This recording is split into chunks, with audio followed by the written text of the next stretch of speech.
The deceased have been identified as 39-year-old Joseph Maweje, who was employed just yesterday as a part-time hand at the site, and Martin Ojara, who was known to many around the area.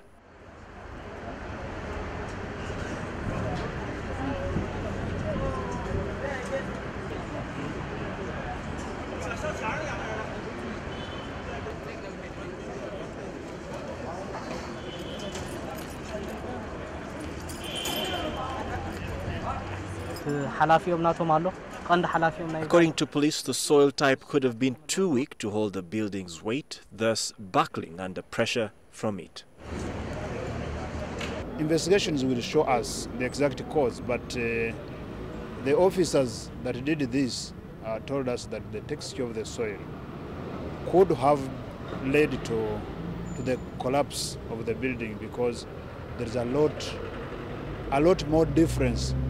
There is a difference between the texture of the soil in one end and the other. Workers were also seen pulling out from the debris what seemed like one of the Chinese construction foremen.